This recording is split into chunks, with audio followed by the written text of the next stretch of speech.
What? What? What the hell is this? Harumph. I didn't get a harumph out of that guy. Give the governor harumph. Harumph! You watch your ass. I see you shiver with anticipation. Let the show begin. Hey everybody, this is David Heretic coming at you with another edition of Reactions, Reviews, and Rants. And tonight, okay, we're coming back to Bruce Springsteen. Yes, indeed, Bruce Springsteen Fans FEELIN YOU. Come on now. Here we go. Before we go any further, for those of you who are feeling inclined to do all the clicks and the likes and the bibbity-boobity bop, do me a favor, before you do all that stuff, please watch the whole video first, okay? Give me a chance to actually earn those clicks and likes. Now, after the video's done, if you still feel like doing all those clicks and likes, then by all means, feel free to click away. This comes as a request from JFK, and this is actually one of JFK's 3 prioritized requests for the month of June for being a gold tier member on the Patreon page. So, here you go, JFK. I hope you enjoy the show, man. JFK wanted to see me react to this song by Bruce Springsteen called Higher and Higher. Now, have I heard the song before? No, I have not. To the best of my knowledge, this does not resonate with me in any way, shape, or form. However, there's always a possibility I may have heard the song in passing and I just don't realize it. So as always, if I start listening to the song and I suddenly go, wait a second, I recognize this song, I'll let you know. That's the truth. You know me, I'm gonna be honest with you guys. This was posted by The Magic Rat. You kidding me? Oh boy. And the video has 222,000 views. It'll get you there. Other than that, there's really nothing else left to say. A link to the original video will be down below in the video description for your viewing pleasure at your leisure. Let's get started. What do you say? Are you ready? Are you ready? Because here we go. All right, here we go. Springsteen, Higher and Higher, The Spectrum, October 20th, 2009. Cool. All right, let's do this. All right, boy, let's do this.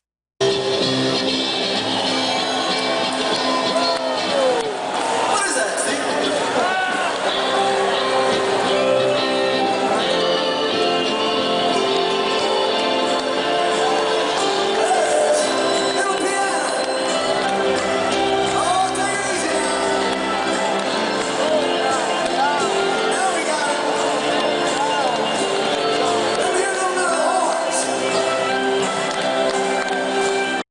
Suck it to him! Boy, that's a great shot of the back of the sign, isn't it? Isn't that a wonderful shot? That's how I feel.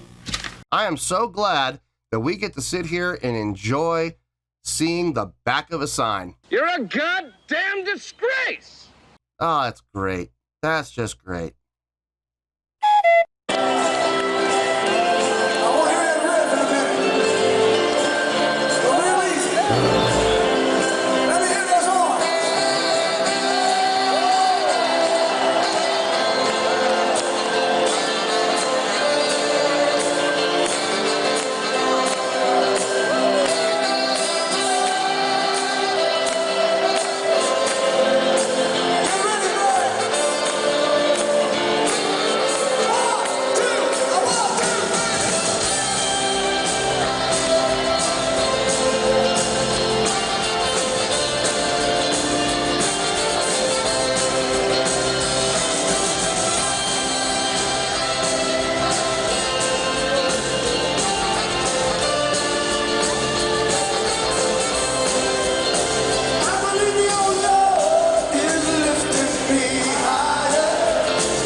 I can't tell if I've heard this before. I think I might have.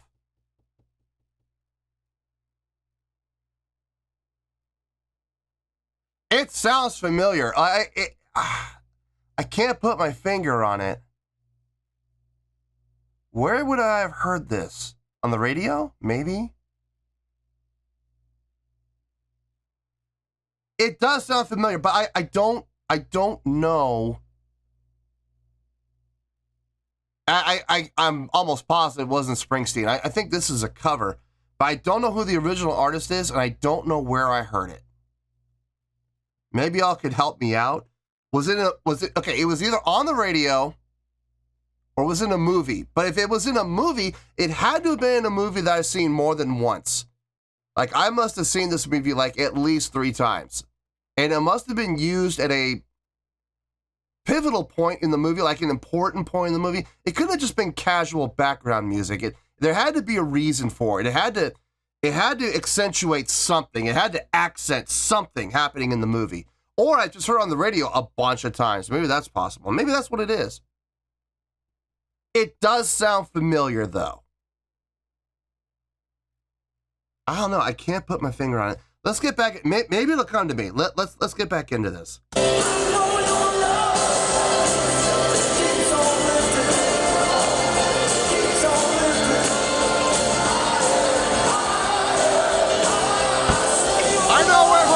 I know where I've heard it. It was Ghostbusters 2. When they animated the Statue of Liberty, when they quote unquote brought the Statue of Liberty to life.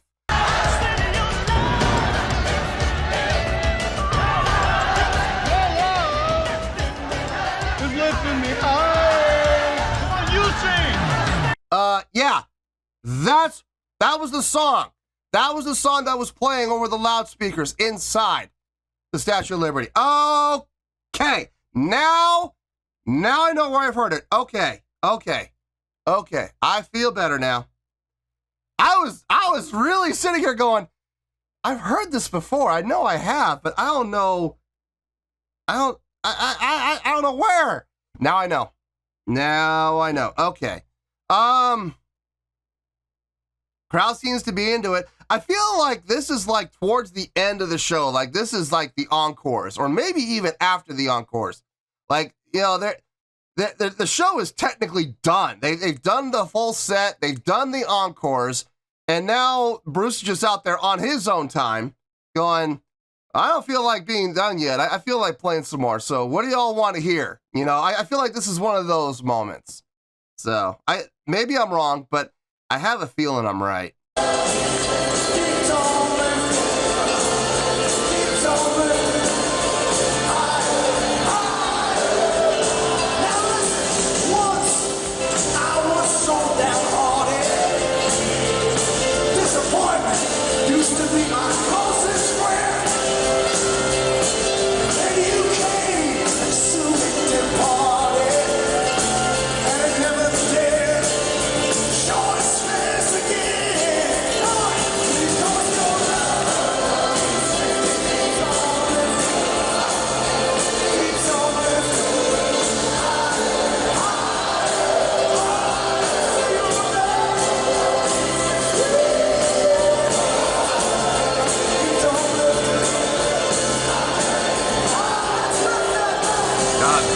Louder than Bruce.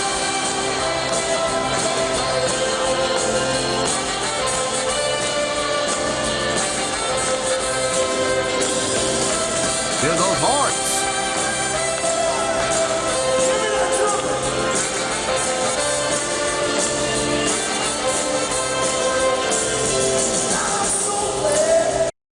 Let's hear those horns. Absolutely. Bring those horns up to the front. The crowd is singing louder than Bruce. No, Grant, look, I know this is coming off of a phone, and I know the sound quality is absolute garbage because back in 2009, camera technology on cell phones was not nearly as good as it is now. And microphone technology on cell phones was not nearly as good as it is now. But, and I get that, I understand that, but at the same time, you got to look at the quality of what we're looking at and hearing and going, I'm sure for 2009, this was probably as good as you could possibly get, but it's amazing how far cellular technology has come in just the last 10 years, even in just the last 5 years. It's amazing the leaps and bounds that they've made. You can tell the crowd's into this. The crowd's enjoying this. The crowd's having a good time. At the end of the day, that's all that really matters. You know, as long as the crowd goes home happy, then you did your job as a performer. You've done your job. You gave the crowd what they wanted, what they expected, and hopefully a couple of surprises too. But at the end of the day, as long as the crowd goes home happy, guess what? The next time you come into town, they'll be back, and they will quite possibly bring their friends with them. So that's always a good sign when you're able to come back to town, and instead of playing that 500-seat theater, now you're playing the 1,200-seat theater because you don't have a choice, because your pre-sale tickets sold out. So you got either put in for another night or play a different venue. You know, one of the two. Because you want to, of course, you guys want to make as much money as possible when you're on tour.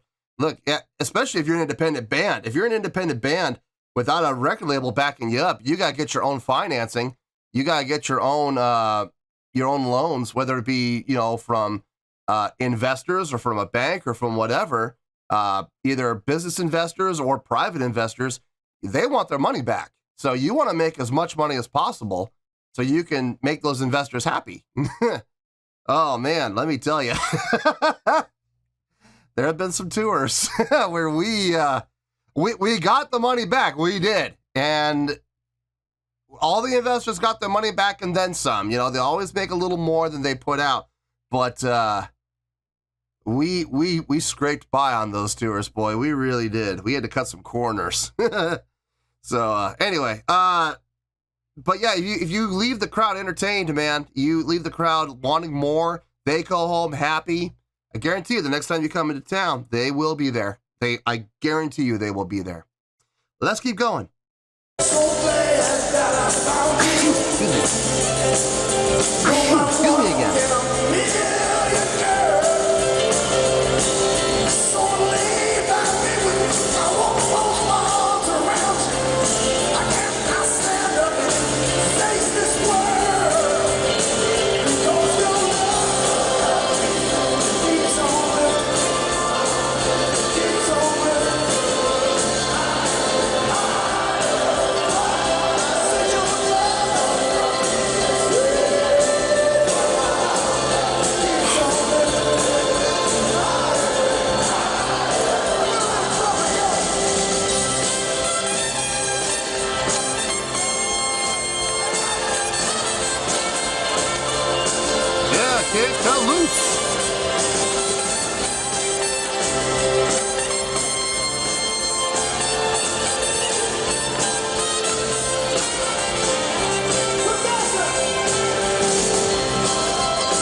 He said, let's bring it down. He put his hands out. What'd the whole band do? They brought it down.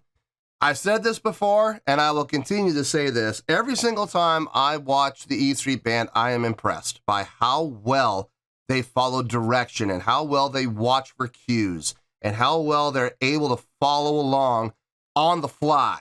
I mean, everybody's like, oh, it can't be that hard. Try it. Try it sometime. Go grab your instrument. Doesn't matter what instrument you play. Go join a band and try to follow along on the fly. See how well it works out for you as a band, not just you as an individual, as a whole band. How well that goes. You gotta be watching at all times, and you gotta be alert, and you gotta anticipate. As we used to say in jazz band, you gotta be able to anticipate without anticipating. I know that sounds weird, but it's very true. And if anyone's ever played in a jazz band, whether it be a big band or a project band or a studio band or whatever the case may be, if you've ever played in jazz, you know what I'm talking about when I say anticipate without anticipating. You know what I'm talking about, and I can see it right now. All of you that have ever played in a jazz band, you're just sitting back right now in your chairs going, yep, I know exactly what he means. I can feel it, man. I can feel you guys with that smile on your faces. You know exactly what I'm talking about. Anyway, let's keep going.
We're gonna go with a key change. Change to D. Ha-ha! Like that.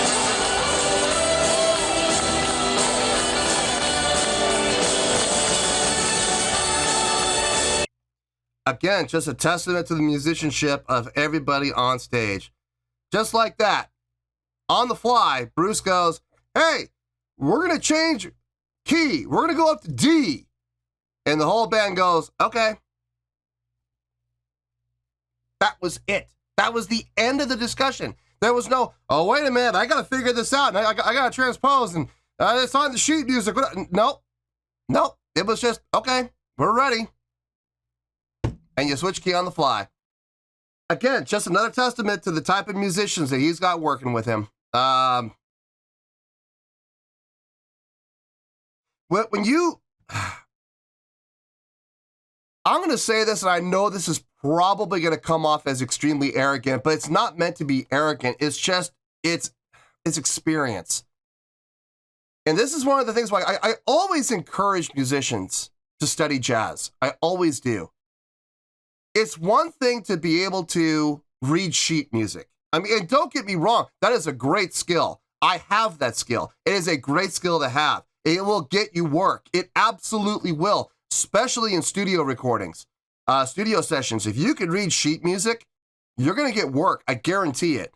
But there's just something about being able to improvise and being able to change on the fly. You know, like they had just happened right there. Hey, we're gonna change key to D. Take exactly what you're playing, follow the exact same format, follow the exact same structure, the same chordal flow, the same everything, but we're just gonna change key from C to D. Now, I know that sounds like it can be very difficult, but if you know your instrument forward and backward, if you know how to do this, like if you know how to just make a simple adjustment from C to D and just, follow the exact same rudiments, follow the exact same patterns, follow the exact same rhythms, follow the exact same everything, going from C to D really is not that big of a deal. If you know your instrument and you know your theory and you know how to do it, if you know how to transpose on the fly, then there's really no problem. There really isn't. But you'd be amazed how many of these professional musicians who they can sight read, you put sheet music in front of them and they can sight read it, no problem. But if you ask them to improvise on the fly, they are like a deer caught in the headlights. They're like, what do you mean we're going to change key? That's not in the sheet music. You'd be amazed though. You'd be amazed. And this is one of the main reasons I'm such an advocate for musicians. If you are a musician and you want to make it in the music industry, study jazz. I kid you not. Spend a few years playing jazz, studying jazz, working with jazz musicians, working with jazz bands. You will find that the tools that you get from playing in a jazz band, you could literally pick up your instrument and you can play any style of music. Any. It could be R&B, metal, rock, hip hop, country, R&B. I mean, you name it, pop. You name it, you can play it. You really can. So seriously, if there's any aspiring musicians out there watching this video, do yourself a favor and study jazz. I kid you not.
Yeah, I see the music. I see the piano player coming out from behind the piano. I think like that's the band's way of saying, "Bruce, we're done. We're done, buddy. Call it." But I mean, Bruce is the band leader. If he says, "You know what? Let's do one more," guess what? They're all going to go back to their stations and they're all going to play one more. So, I mean, just because they're moving out like they're done doesn't mean they're not. That doesn't mean they're done. They're not done until Bruce says we're done. You know what I mean? Yes, one of the great pleasures of being a touring musician. Anyway, let me get my thoughts together. There really is not a whole lot to talk about here, if I'm being honest. We have an almost 8-minute long song, and I could honestly sum everything up in like literally probably less than 5 minutes. So get your stopwatches ready. We'll see if I'm right about that. Let me get my thoughts together. I'll see you in the review, and we'll talk about it. Well, there you go, folks. That was Bruce Springsteen with Higher and Higher. This was a request from JFK, and this was actually one of JFK's 3 prioritized requests for the month of June for being a gold tier member on the Patreon page. So there you go, JFK. Hope you enjoyed the show, man. Okay, look. Don't start the stopwatches yet. First things first. I did recognize the song. About a minute and a half into it, I was like, wait a minute, I recognize this. I know I've heard this, I just don't know where. And then literally like 20 seconds later, I was like, okay, now I know where I heard it from. I do remember hearing this song in the movie Ghostbusters 2. So I do recognize the song. So I just want to be honest with you guys, just want to be straight with you guys. It did sound familiar, and I did finally figure out where I've heard it from. So I'm not taking the song into account as a result. It wouldn't be honest of me to do a reaction to a song that I do recognize, and for me to sit there and pretend like I don't. You know what I mean? I'm not going to try and fool you guys. I'm going to be straight up with you. I'm going to be honest with you guys. So unfortunately, I can't do a reaction to the song, but I can still do a reaction to the live performance. It's talking about stage energy, stage presence, stage interaction, crowd interaction, showmanship, and production. I can talk about those 6 things, and I can also talk a little bit about how well they performed the song. So that's going to be basically my score off in here, not the song itself. Okay, just please keep that in mind. Also, I'm going to say this. I know the sound quality was not the best, and I know the video quality was not the best. Trust me, I know. I'm well aware. But it is what it is, and unfortunately, in that day and age, 2009, it is not nearly, cellular technology is not nearly what it is now. So, I get it. It's a poor quality video, it's a poor audio quality, but message received. Okay, I think I know what JFK was looking for me to react to, what he wanted me to see, what he wanted me to hear. I think I know what he's looking for, and I'm gonna give it to him. I'm still gonna give it to him because I think I caught on, and I'm hoping I'm right about that. I don't know. I don't know if I'm right about it. I guess we'll find out. But I'm not taking the sound quality or the video quality into account here. Okay, I'm not docking points for it. It is what it is. Okay. Having said all that, on a scale of 1 to 10, I'm gonna give that a 7.5. Yep, 7.5. I feel good about that score. Let me tell you why. Why? Okay, get your stopwatches ready. Let's see if I'm right about 5 minutes. I'll bet I can wrap this all up in a nice pretty bow in less than 5 minutes. When I clap my hands, start those stopwatches. Ready, set, go. Okay, look, there really is not a lot to talk about when it comes to this live performance. Everything across the board was really good, okay? If you're looking at stage presence, I mean, they're gonna have Bruce just has natural stage presence. He really does. He doesn't have to work for it. He's one of these guys that can step on stage and the crowd goes nuts.